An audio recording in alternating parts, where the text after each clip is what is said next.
Selamat pagi, saya ucapkan kepada mahasiswa-mahasiswi semester 1 tahun akademik 2020-2021. Welcome to ABA Silpinateli Surakarta. Selamat datang, saya ucapkan selamat bergabung dengan ABA Santo Pignatelli Surakarta. Saya ucapkan selamat kepada Anda yang telah diterima, dan nanti kita bersama-sama selama 3 tahun atau 6 semester saja, jangan lebih. Saya di bagian akademik akan memberikan ringkasan dari kegiatan yang harus Anda lakukan selama studi di ABA Santo Pignatelli. Kegiatan-kegiatan yang harus Anda lakukan supaya dicermati dan nanti tidak ada yang kelewatan atau semua harus mendapat perhatian. Yang pertama adalah kegiatan akademik.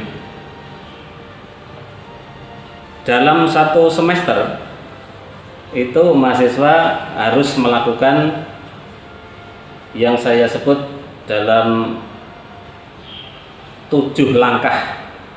Saya sebut sebagai 7 langkah. Nah, kegiatan akademik tiap semester. Apakah itu?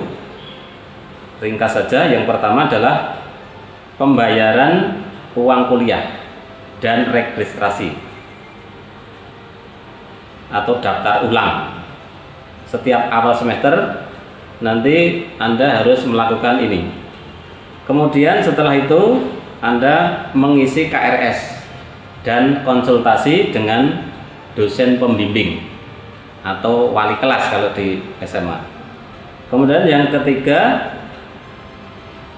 yang merupakan kegiatan inti yaitu perkuliahan yang terdiri dari 16 pertemuan atau 16 minggu. Kemudian ujian tengah semester atau TS. Dan yang berikutnya adalah ujian akhir semester. Setelah itu barangkali ada yang dari ujian UTS atau UAS ada yang belum lulus nilainya, nanti ada ujian remedi atau perbaikan. Setelah itu Anda akan mengambil hasil yang disebut yudisium atau KHS, kartu hasil studi. Itu adalah kegiatan per semester, itu terdiri dari 7 langkah. Itu semua harus dilakukan oleh semua mahasiswa. Yang berikutnya saya sampaikan adalah beban studi yang biasanya menjadi perbedaan dari prodi atau program studi satu dengan yang lain atau jenjang yang satu dengan yang lain. Perlu diketahui bahwa program studi kita di sini adalah akademi bahasa asing prodi D3 bahasa Inggris. Jadi jenjangnya adalah diploma 3 yang ditempuh dalam 6 semester. Sedang beban studi atau SKS yang harus diselesaikan adalah 116 SKS yang dibagi atau diselesaikan dalam 6 semester. Kemudian perlu saya sampaikan hal-hal pokok dalam kegiatan akademik lainnya. Selain 7 langkah tadi, yang perlu Anda ketahui adalah kegiatan akademik khusus supaya nanti Anda bisa lancar dalam studinya, selesai dalam 3 tahun atau 6 semester.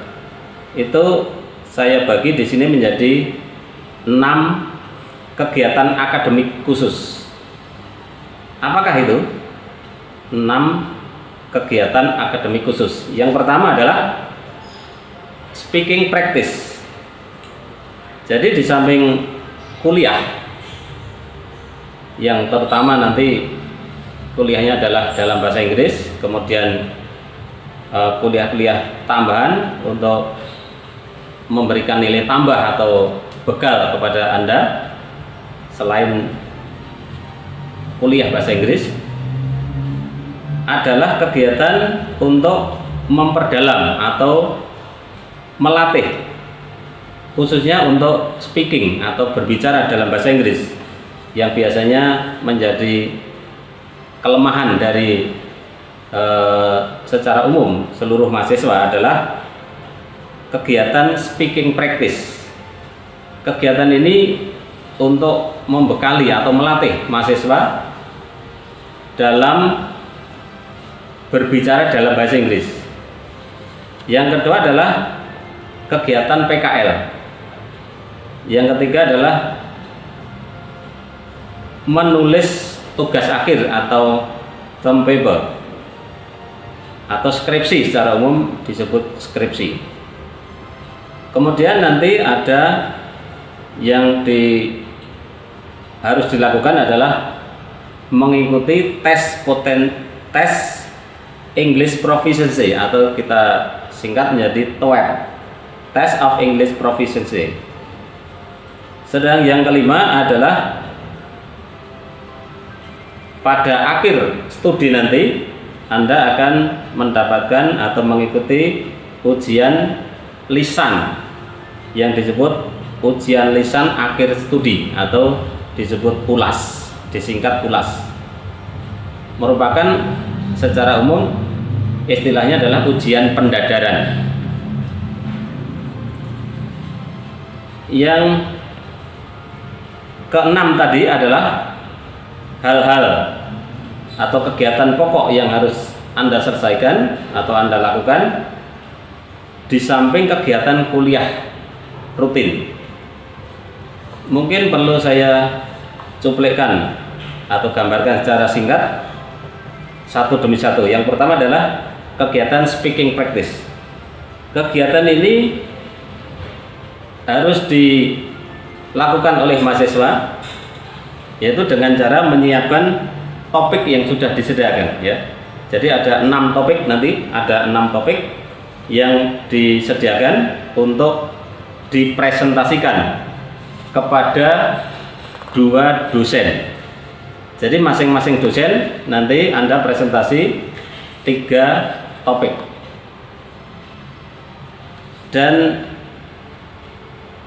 6 topik ini harus diselesaikan atau dipresentasikan kepada 2 dosen sebelum ujian akhir studi atau sebelum UAS. Sedang yang kedua yaitu mengenai PKL. Istilah PKL saya kira sudah populer, yaitu praktik kerja lapangan. Ini beban yang harus diselesaikan, yang merupakan kegiatan praktek berbobot 3 SKS. Sedang pelaksanaannya nanti pada akhir semester 4 atau perpindahan dari semester 4 ke semester 5. Tempat PKL adalah di instansi perusahaan baik negeri maupun swasta, atau di kantor-kantor atau di hotel yang sesuai dengan minat dari mahasiswa. Kemudian nanti mahasiswa mengusulkan untuk berkegiatan PKL di tempat itu dengan membawa surat izin dari kampus. Sedang laporan PKL itu harus diselesaikan pada semester 5 sebelum ujian akhir semester. Sebelum ujian akhir semester 5 nanti mahasiswa harus sudah menyerahkan atau menyelesaikan laporan PKL. Laporan PKL ini nanti juga diuji. Jadi mahasiswa menulis dengan baik laporannya dan mempersiapkan dengan baik untuk ujian lisan. Yang berikutnya tugas akhir atau yang secara umum disebut skripsi. Kegiatan ini berbobot 4 SKS yang dilakukan atau ditulis oleh mahasiswa skripsinya itu pada semester 6. Topiknya bisa memilih sendiri mahasiswa, yang terdiri atau pilihannya adalah tentang linguistik, tentang literatur atau kesusastraan, kemudian tentang kepariwisataan dan sosial budaya. Untuk penulisan tugas akhir nanti dibimbing oleh 2 dosen atau 2 konsultan, yaitu pembimbing 1 atau konsultan 1 dan konsultan 2. Setelah selesai, yaitu dilakukan pada semester 6, nanti akan ada ujian. Nah, ujiannya ini yang nanti dikatakan sebagai ujian ulas atau ujian lisan akhir studi. Yang keempat adalah English Proficiency Test. English Proficiency Test, yaitu tes tentang kemampuan Anda dalam bahasa Inggris, yang mungkin secara umum populer ada yang menggunakan tes TOEFL atau tes TOEIC, tetapi di Abah Santo Pengateli ini nanti tes yang sepadan dengan itu adalah English Proficiency Test. Ini harus dilakukan sebelum mahasiswa mengikuti ujian lisan akhir studi atau ujian pendadaran. Ujian ini atau English Proficiency Test ini nanti dilakukan setelah mahasiswa selesai semester 6 atau pada akhir semester 6. Sedang ada persyaratan untuk mengikuti pendadaran atau ulas tadi, yaitu dengan skor minimal dari English Proficiency Test ini atau TOEIC ini, yaitu 60% dari total nilai. Jadi misalnya nilai seluruhnya itu 100, ya berarti harus 60% dari total nilai. Sedang berikutnya yang kelima adalah ulas atau singkatan dari ujian lisan akhir studi, yang merupakan ujian tentang materi tugas akhir atau cempebo tadi, itu nanti diujikan pada ujian pendadaran atau ulas istilah kita, yang merupakan ujian terakhir yang diikuti oleh mahasiswa sebelum lulus. Sedang waktunya adalah setelah mahasiswa selesai konsultasi tugas akhir atau papernya, dan tesnya atau ujiannya nanti dalam bahasa Inggris. Kalau ujian PKL itu mungkin bisa berbahasa Indonesia, tetapi dalam ujian akhir atau ulas atau ujian pendadaran itu dalam bahasa Inggris. Nanti mahasiswa diuji oleh 2 dosen. Nilainya minimal harus C, tetapi nilai C ini adalah nilai yang sangat mepet, maka jangan sampai nanti hanya mendapat nilai C saja. Ujian ini harus dilakukan atau sudah selesai sebelum maksud saya paling lambat 1 bulan sebelum wisuda. 1 bulan sebelum wisuda. Sedang yang terakhir adalah wisuda. Pada kegiatan yang terakhir yaitu wisuda, itu mahasiswa akan mendapat apa yang disebut yaitu peresmian dari selesainya mahasiswa studi di perguruan tinggi. Kemudian secara resmi ada seremonial, yaitu apa yang disebut wisuda. Wisuda ini wajib diikuti oleh seluruh mahasiswa yang sudah lulus, tentu saja lulus seluruh kegiatan akademik. Yang terakhir tadi yaitu diakhiri dengan ULAS atau ujian pendadaran. Sedang waktu wisuda biasanya bulan Oktober atau November. Demikianlah secara ringkas dapat saya sampaikan kegiatan akademik yang harus dilakukan dan harus dicermati oleh seluruh mahasiswa supaya Anda bisa lulus tepat waktu dan harus berprestasi. Lulus tepat waktu dengan prestasi yang tinggi, tidak hanya pas-pasan, karena prestasi merupakan cerminan dari usaha Anda yang nanti akan sangat berguna pada waktu Anda meniti karir atau melanjutkan studi ke jenjang berikutnya. Nanti pada waktu sudah masuk kuliah secara tatap muka, kalau situasi dan kondisi sudah memungkinkan, mahasiswa baru terutama nanti akan kita beri apa yang saya sampaikan ini nanti merupakan ringkasan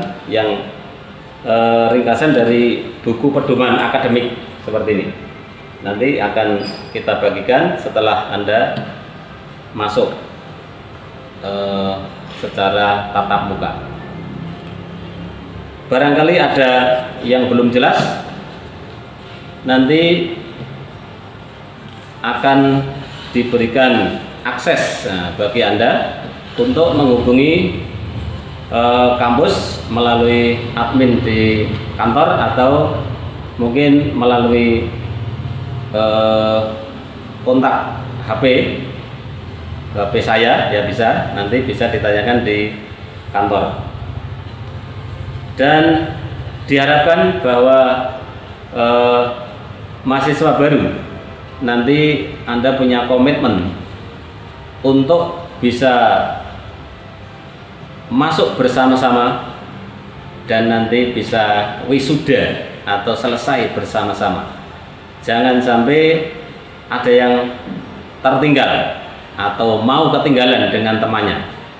Jadi Anda kompak dengan saling mengingatkan satu sama lain temannya supaya nanti bisa bersama-sama, bisa kuliah bersama-sama dan nanti selesai bersama-sama tepat waktu dalam 6 semester atau 3 tahun, tidak lebih.